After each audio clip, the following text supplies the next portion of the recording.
Glória a Deus. Eu acredito fielmente que a gente, como um cristão, de maneira efetiva, nós precisamos trabalhar certificado na nossa identidade. A nossa identidade é o que vai dar a tônica das minhas respostas, não é verdade? O mundo é ação e reação, a gente está sempre respondendo alguma coisa. Se você parar para analisar a sua vida, você está sempre respondendo a alguma questão. Em todo tempo, os desafios nos são apresentados e a expectativa é que você ofereça a resposta para esse desafio. Isso acontece no dia a dia, no mundo normal, na realidade de vida, quer seja você cristão ou não, quer você tenha a fé ou não tenha, não importa o seu status, você sempre vai precisar oferecer resposta. Mas nós que professamos uma fé cristã, nós que declaramos que estamos em Cristo, porque assim a Bíblia declara que aquele que está em Cristo, ou seja, é uma posição, amém? Então, aquele que está em Cristo, este é uma nova criatura, E a Bíblia assim declara que eis que as coisas velhas ficaram para trás e tudo novo se fez. Então, a minha expectativa natural de quando eu me torno um cristão é de que, de fato, as coisas velhas sejam lançadas para trás e que algo novo aconteça. Esses dias eu recebi um videozinho de um batismo e que eu fiquei agoniado pelo rapaz que estava sendo batizado. O pastor empurrou ele na água e o tempo foi passando, e eu vendo aquilo ali, o meu ar já estava acabando. E, de repente, eu acho que eles lembraram, nossa, nós estamos batizando alguém. E ele sai daquela água ali, buscando o ar de todo jeito. Eu falei, uau, quase que morreu de verdade. Quase que foi, quase que ali, era dali para o cemitério, ou o pastor teria que ter fé para fazer alguma coisa ali diferente. O que aconteceu com o irmão que batizou? Veja bem, gente, morreu. Mas, pastor, mas morrer não é normal no batismo? Não, mas literalmente ele está morto. Agora a gente vai precisar fazer outra coisa. Mas, brincadeiras à parte, a vida é assim, a vida é resposta. E se você não entender isso, se você não compreender isso, se você não discernir isso, você vai estar sempre respondendo as questões de maneira equivocada. Eu quero que você pense que se você não está gostando do que você tem recebido de retorno, pare para perceber se você não tem emitido sons errados. Se você não está gostando do eco, perceba se o que você está gritando não é errado, se como você tem se comportado não é errado. Às vezes, um ajuste fino naquilo que você tem sido, na maneira em que você tem vivido a sua vida, um ajuste fino já muda todas as outras coisas que estão à sua volta. Na nossa experiência, por exemplo, em tratar famílias, às vezes a minha esposa fala assim, pastor André, o marido está assim, assim, assim, a gente vai conversar com o marido, eu falo para ela, meu bem, arruma uma esposa que o marido volta sozinho. Ou vice-versa, arruma um marido que a esposa volta sozinha. Só conserta isso nele que ela volta para o caminho automático. Porque, às vezes, um ajuste fino muda tudo. Ou seja, mudar a maneira em que você tem respondido às questões da vida é essencial. Mas como que eu posso mudar as questões da vida se eu estou operando fora da minha identidade?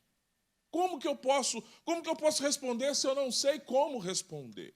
Se eu não sei de que maneira responder. Então, é importante entender que a sua identidade, ela define exatamente como você responde. É notório que você saiba que nós somos formados pelas nossas influências, sim ou não? Se você falar que você é inerte, ou seja, que você não se move pelas suas influências, eu preciso aprender com você. É importante entender que aquilo que está à nossa volta, aquilo que exerce posição sobre nós de alguma maneira, ele começa a determinar o nosso modo. Se você é casado, você responde segundo o seu casamento. Se você tem filhos, você responde segundo a sua família. Se você tem um núcleo social de convivência, você passa a responder como esse núcleo seu de convivência. Então, é importante escolher, é fundamental que a gente possa escolher as nossas companhias. É um tempo onde você para refletir e fala, uau, o ano está acabando. Não é verdade? O ano está acabando. 2020 já não existiu, 2021 passou que eu nem percebi e você nem percebeu ainda, nem conseguiu alcançar os seus anseios, as coisas. Então, alguma coisa precisa ser feita. De alguma maneira, você precisa entender que se você está operando fora da sua característica, ou seja, o evangelho, ele precisa gerar em você característica. Ele precisa gerar em você marcas, para que essas marcas sejam vistas de alguma forma em você. Porque a Bíblia declara que a humanidade tem um anseio. Que anseio é esse, pastor? Que os filhos de Deus se manifestem. A humanidade tem uma expectativa de que os filhos de Deus se posicionem como filhos de Deus, porque o seu posicionamento vai ditar a resposta que as pessoas tanto esperam aí fora. Então, o convite de Deus para que você possa viver o evangelho, ou as boas novas, ou gospel, viver as boas novas, o convite de Deus para que você viva o evangelho é porque Deus encontrou em você, é nisso que eu quero que você se pegue nessa manhã. Deus encontrou em você, amém?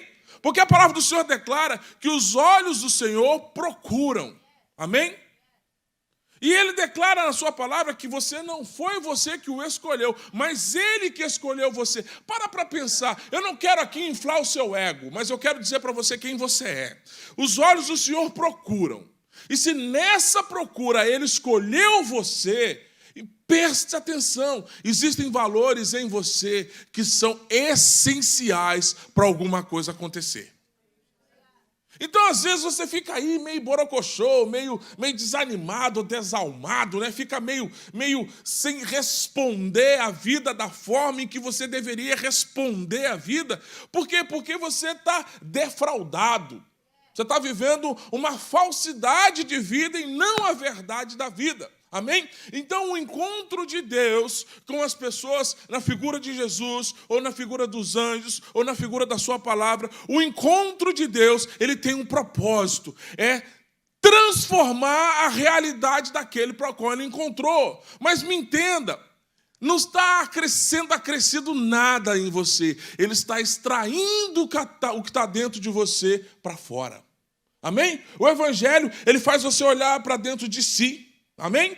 O evangelho faz com que você olhe para dentro de si. E quando você olha para dentro de si, você precisa encontrar o que Deus colocou em você. Porque quando você desabrocha isso, é porque a Bíblia declara que é do seu interior que fluirão os rios de águas vivas. Existem águas presas dentro de você que precisa fluir.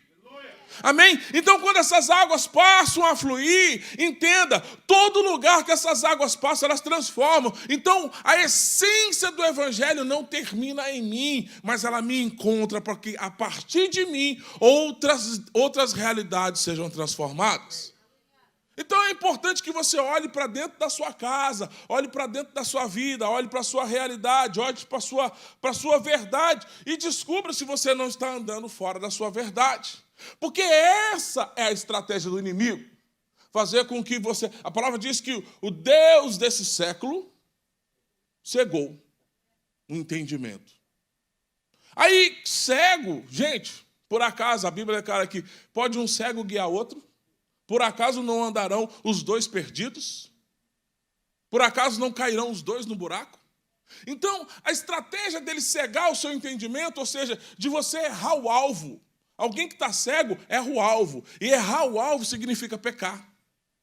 Alguém que peca significa que está cego. Ele não conseguiu discernir. Porque existem perguntas que eu faço para mim mesmo. Mas como que em sã consciência, não é assim? Quando você vê alguém fazendo uma coisa absurda, que você vai para casa pensando naquilo que a pessoa fez, você fala, como em sã consciência essa pessoa fez isso?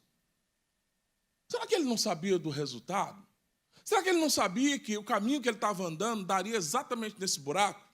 E tinha uma plaquinha dizendo assim, a partir daqui, estrada não vai mais. E ele foi assim mesmo? Aí, sofreu um acidente ali. Vem cá, mas você não sabia que não podia ir? E pastor, você não sabia que a sua vida assim ia produzir esse resultado?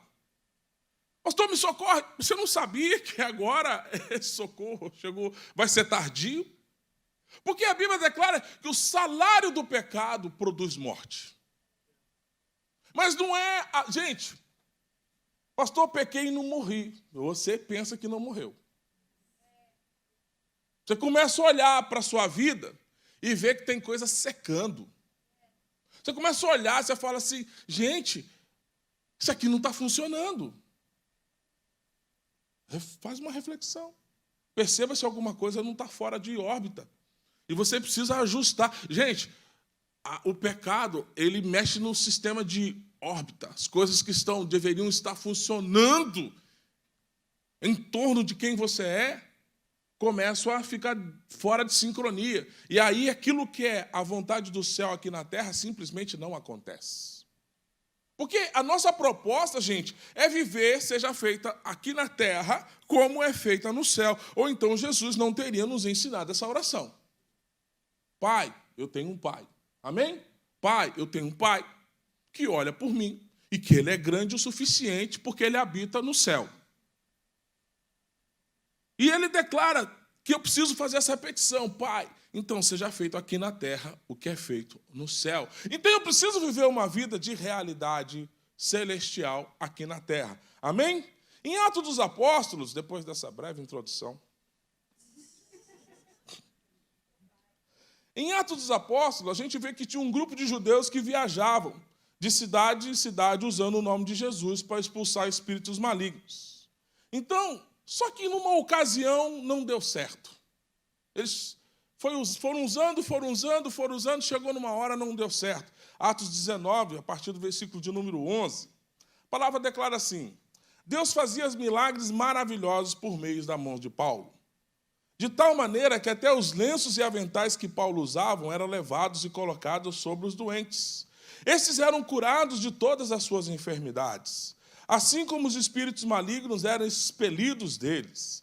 E alguns judeus peregrinavam praticando exorcismo, tentaram invocar o nome do Senhor Jesus sobre os tomados por espírito maligno, mandando: esconjuro-vos por Deus a quem Paulo prega. Assim que procederam, os 7 filhos de um judeu chamado Seva, um dos chefes do sacerdote dos judeus, certo dia, um daqueles espíritos demoníacos respondeu: coisa ruim, hein? Você vai expulsar o espírito e ele começa a conversar com você. Ei, não, você não devia ir embora? Devia, mas não vou. Preciso falar com você um minutinho. Olha só que coisa louca. Ele diz assim: Jesus eu conheço. Paulo eu sei quem é.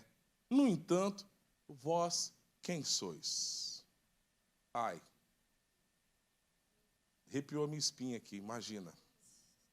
Vós quem sois? Então o endemoniado avançou sobre eles, os dominou, os agrediu com tanta violência que desnudos e feridos fugiram daquela casa. Que situação desconfortável. Que situação desconfortável. Alguém foi expulsar o demônio, mas ele foi usar uma coisa que ele ouviu dizer, uma coisa que ele ouviu falar, em nome de Jesus, ao igual Paulo prega. O que eu quero dizer com isso é que, se nós estivéssemos no lugar dessas pessoas, e como que nós nos comportaríamos quando alguém nos diz: quem é você? Porque isso nos diz acerca da nossa identidade. Isso nos diz acerca de quem nós somos. Então, duvidar de quem nós somos, por muitas vezes nós não conseguimos combater situações que está conosco a autoridade, porque a palavra declara que eu vos dei autoridade para pisar sobre serpentes e escorpiões. É isso que a palavra declara. Não é isso que a palavra nos diz quem nós somos? Que nós somos a feitura, a imagem de Deus e semelhança. Então, espera-se de nós que nós operemos nessa frequência. Mas nós precisamos ter uma vida que remeta a essa frequência. Amém? A gente precisa ter uma vida que, de fato, equalize aquilo que nós falamos com aquilo que vivemos e a quem representamos. Né? Eu sempre falo isso: quando alguém chama um filho de mal educado, o problema não é da criança.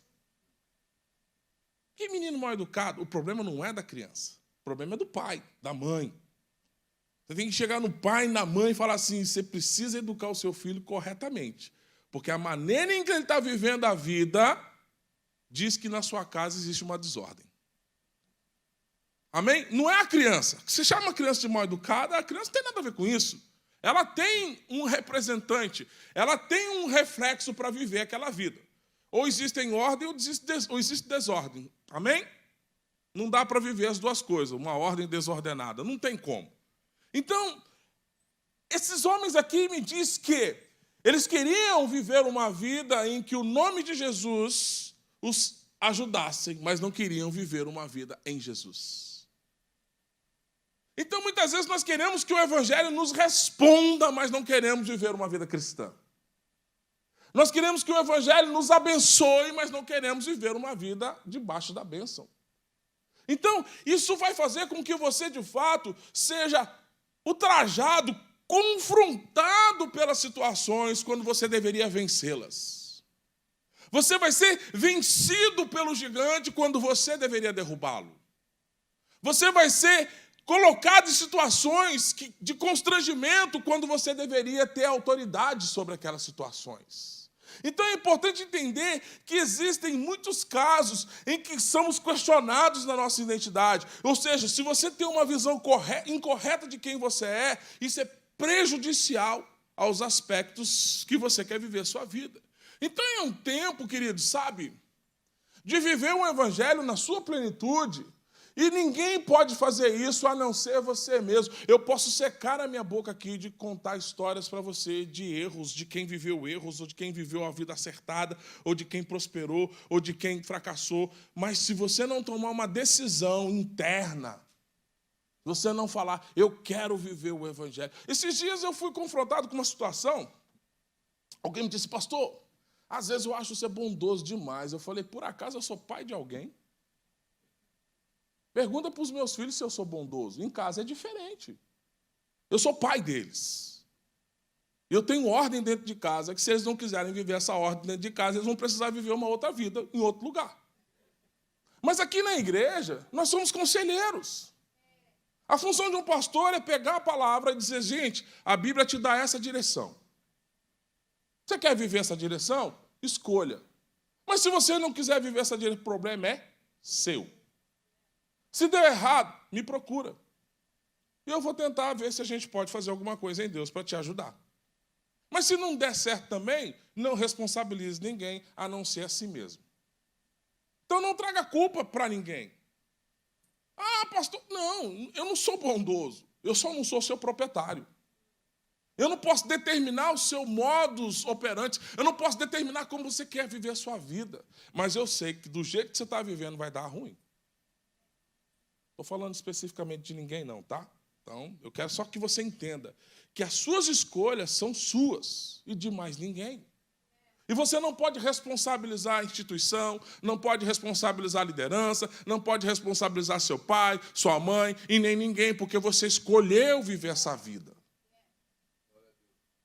A igreja é um lugar de decisão. Quem está aqui decidiu estar aqui, então viva uma vida que você decidiu viver horas. É simples assim.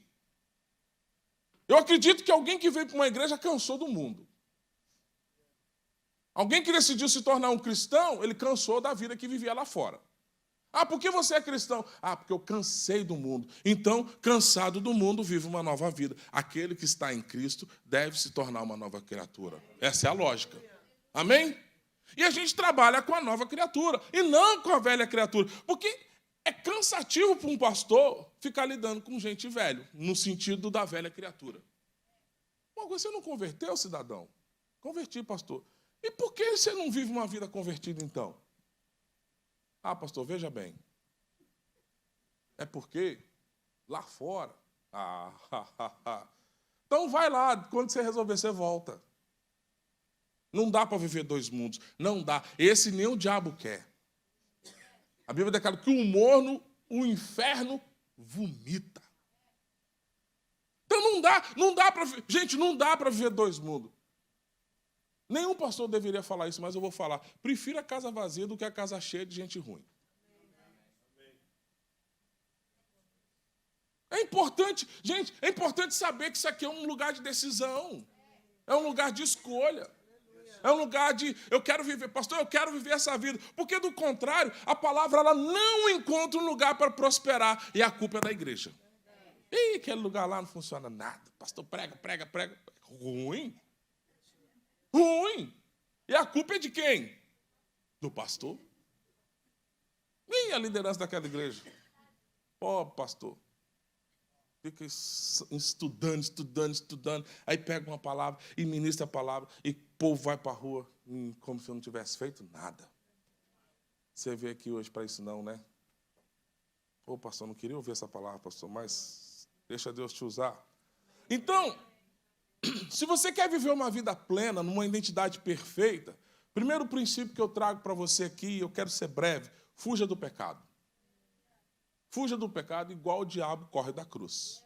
Amém? Fuja do pecado. Tiago 4:7 diz, sujeitai-vos, pois, a Deus. Então, para eu fugir do pecado, eu preciso saber o que Deus pensa acerca das coisas. Eu não posso ter uma ideia do que é errado se eu não ter uma ideia do que é certo. Como que eu vou viver uma vida que é certa se eu não tenho o conceito do que é errado? Mas o conceito do que é errado baseado na visão de Deus. Deus ele diz assim, sujeitai-vos, pois, a Deus. Ou seja, tenha a visão de Deus acerca de tudo. Se você quer viver uma vida cristã, tenha uma visão de Deus acerca de tudo. Se você vai tomar alguma decisão, a primeira coisa que você precisa pensar é o que Deus pensa sobre isso. Se você não sabe, pode ligar para o pastor. Pastor, preciso fazer um negócio aqui. O senhor sabe me dizer o que Deus pensa sobre isso? Hoje é fácil. Você senta do lado, pega o Google e... Deus diz isso sobre isso. Pronto. Eu sei o que Deus está pensando acerca das coisas. E aí você tem uma decisão. Aceita o que Deus pensa ou despreza. No final, a decisão continua sendo sua. Amém? Então, sujeitai-vos, pois, a Deus. Aí, só assim, ele declara, resistir ao diabo. Porque se você tem um pensamento correto, você sabe o que pode dar errado. Então, você vai resistir. Amém? Porque você sabe a consequência do erro. Você sabe o que vai produzir no erro. E se você resiste ele, ele vai fugir de você. Sabe quando o diabo ele procura um lugar para se hospedar em você e não encontra? Porque você está tão calçado na verdade que ele não vai encontrar espaço para prosperar na sua vida. Amém? Então isso se diz... E, gente, isso é uma vida cristã. Uma vida cristã é uma vida de sujeição a Deus. De submissão a Deus. Amém? Deus tem uma missão, eu estou debaixo dela.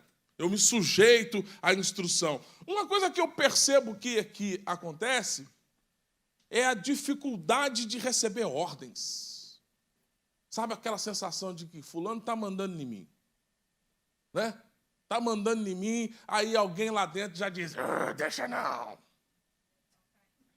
Deixa não, está mandando não sei. Aí começa... Viu no negócio? Quem está aí, gente? Pelo amor de Deus. Não é uma ordem para mandar em você, é uma ordem para ajudar você. Não é uma ordem para te destruir, é uma ordem para te construir. Então entenda, mas quem não conhece a palavra, não entende que aquilo tem benefício. Eu não deixo ninguém mandar em mim, não. Tá para nascer, né? Tem uns que falam assim, nem meu pai mandava de mim, vou deixar pastor.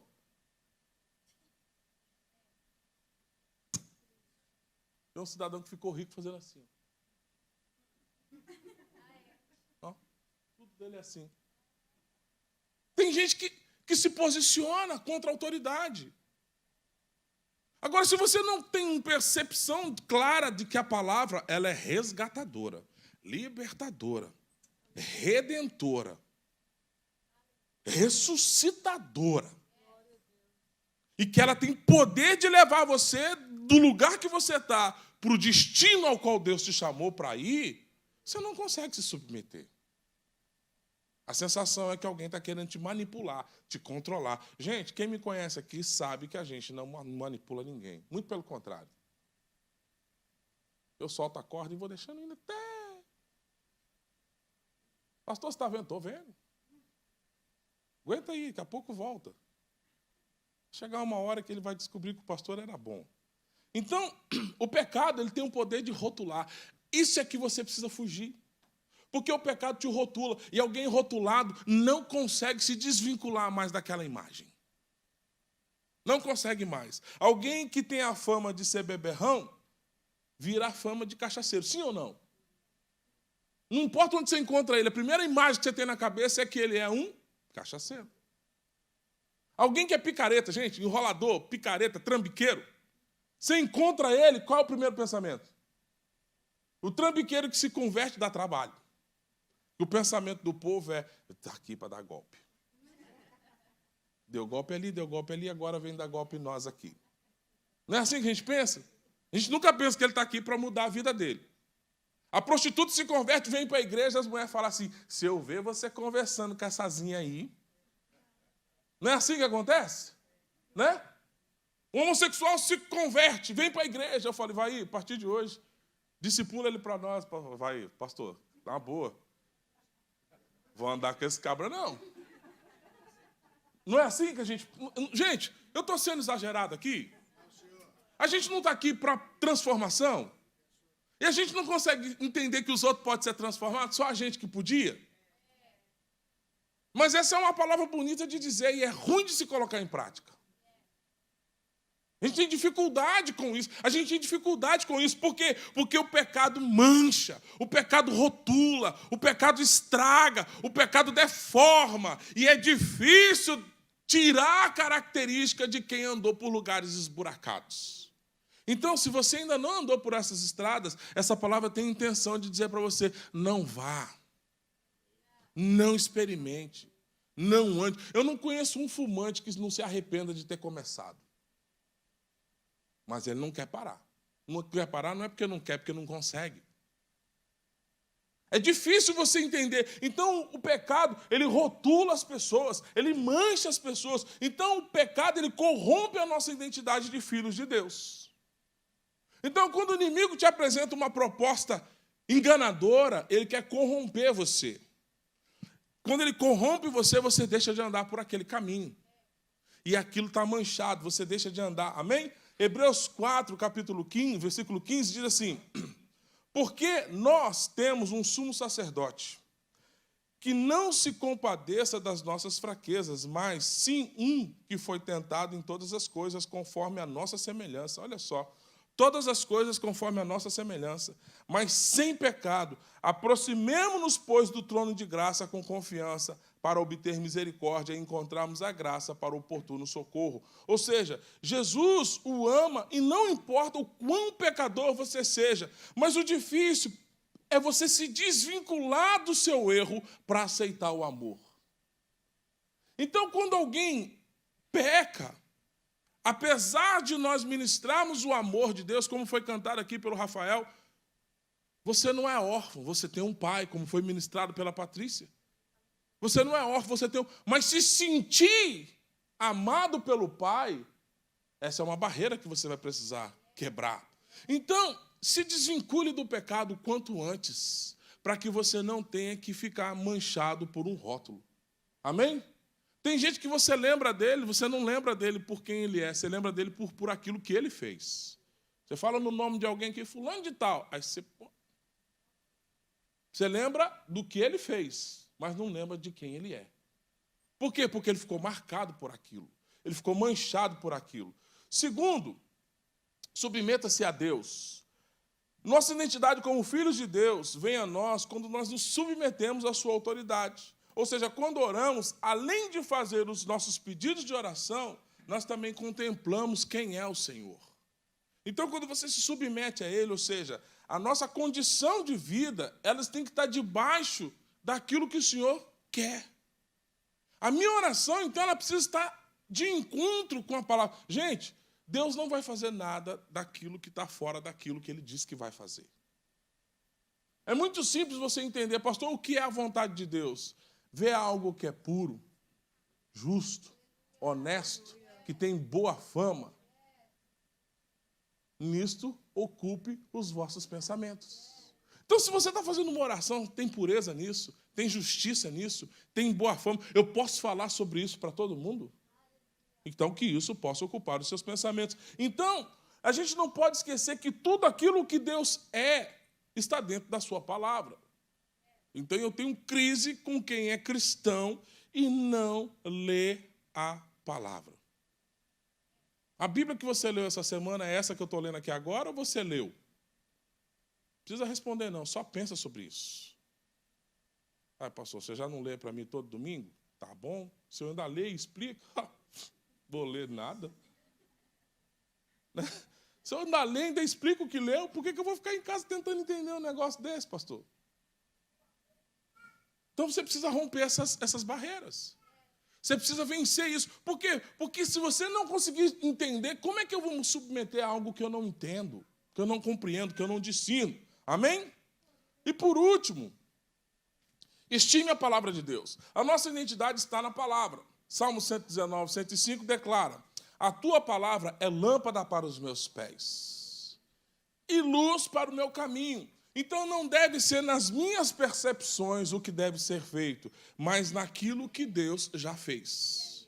Eu não posso viver a minha vida nas minhas percepções emocionais. Eu já falei sobre isso aqui. Se a gente viver a nossa vida na fé pelas nossas percepções emocionais, a gente vai viver um desastre absurdo.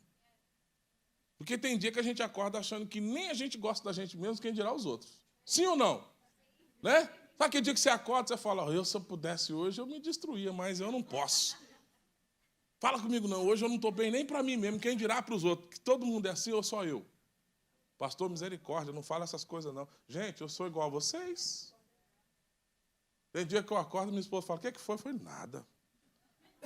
Ela já sai de casa e fala para os meninos assim, deixa seu pai quieto ali hoje. Que hoje não é o melhor dos dias. Mas é uma hora de você se ressignificar. Porque se eu for viver pelas minhas emoções, tudo vai dar errado naquele momento. Se eu começar a olhar para Deus segundo o que eu penso, eu preciso olhar para Deus segundo o que Ele pensa. Amém? Deus, o que eu estou pensando, Deus está falando para André, esquece o que você está pensando, foca no que eu penso. Eu é quem sei os planos que têm ao vosso respeito. Eu é quem sei os pensamentos que têm ao vosso respeito. Eu é quem sei os projetos. Eu é que criei você. Eu é que chamei você. Eu é que escolhi você. É isso que precisa me dar a tônica. Então, a partir daí, eu preciso começar a enxergar mais longe, ou seja, fora da minha realidade, mas é a realidade do céu. Deus nunca deixou de nos amar. Ao contrário, nós é que esquecemos a nossa identidade. E porque esquecemos a nossa identidade, nós começamos a viver situações adversas. As adversidades surgem por falta de resposta. Eu não sei como responder ou respondi de forma errada. Eu não sei como fazer ou fiz de forma errada. Então eu preciso saber como fazer. A gente é meio que autodidata em quase tudo, né? Homem mais ainda, né? Ele acha que pode fazer tudo. Ele acha que pode fazer tudo. E se alguém vai dizer para ele que vai ajudar, piora, se for a mulher, né? Se a mulher fala, deixa que eu te ajudo. Até parece. Né? Precisa não. Aí dá errado, você tem que ouvir o famoso eu te disse. Eu te disse. Mas assim também é a nossa vida espiritual. A gente imagina que pode fazer de tudo, até dar errado. Aí eu passo a contar com Deus quando a coisa dá errado. Gente, conte com Deus antes de começar a fazer, para que você não precise dele quando deu errado. Amém? Você entrou num projeto, comece com ele. Para que você não precise dele porque não funcionou. Porque não deu certo. Então, Deus nunca deixou de nos amar, ao contrário. Ao contrário, nós é que nos esquecemos de quem nós somos. Então, quando as circunstâncias vêm, pergunte a si mesmo quem você é e quanto você vale para Deus.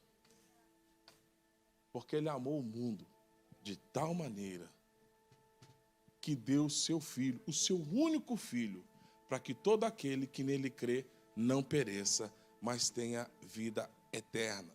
Então, todos nós podemos ter uma identidade correta em Cristo, quando fugimos do pecado, quando nos submetemos a Deus e valorizamos a sua palavra. Você quer ter uma identidade correta? Fuja do pecado. Fuja do pecado. Fuja do pecado. Pecado não é lugar para habitar, pecado não é lugar para confrontar, pecado não é lugar para ficar batendo papo, pecado não é lugar para você gastar tempo, pecado não é lugar para você achar que testar sua força. Deixa eu testar minha força. Deixa eu ver o quão forte em Deus eu sou. Não, a palavra diz que não é para você ficar ali testando a sua integridade. Gente, não é para você ficar ali testando a sua moral, o seu caráter, sua dureza. Não, eu vou ficar, eu sou. Não, não é. Se Deus está dizendo, foge daí, meu filho. Foge. Se Deus que é Deus, que sabe quem você é, diz para você, foge daí.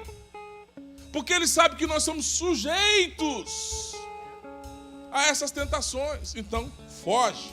Aí Ele declara, submeta a Deus e valorize a sua palavra. Pegue isso como um tesouro. Sabe, essa palavra que eu trouxe para você hoje é tão simples. Mas pegue isso como um tesouro para a sua vida. Se você não lembrar de muito do que eu disse aqui, só lembre disso. Fuja, submeta e guarde a palavra. Guarde a palavra lá no seu coração. Mudei a música, né? Você sabe cantar, né? A tua palavra escondi, você sabe. Quebrei todo mundo aqui agora. Se você não discernir isso, você vai passar por situações que não deveriam estar passando. Sabe? Eu quero dizer para você, se você se casou, viva como um homem casado. E ponto final. Simples assim. Meu telefone nunca vai tocar dizendo que você está com um problema em casa. Porque você está vivendo como um homem casado. Você se casou, mulher, viva como uma mulher casada. Eu tenho certeza que o meu telefone nunca vai tocar dizendo assim, olha, se você é pai, viva como um pai. Se você é filho, se posicione como um filho. Sabe, você vai evitar problemas de toda sorte. Porque você entende a sua posição. Se você é amigo, seja amigo. Se você é crente, seja crente. É simples assim. Se você é um profissional, seja um profissional. Você trabalha para alguém, trabalhe para esse alguém de maneira fiel. Pastor, eu estou trabalhando pelo salário. Então trabalhe pelo salário, mas seja fiel. Porque isso vai te colocar em posições que você não vai errar o alvo.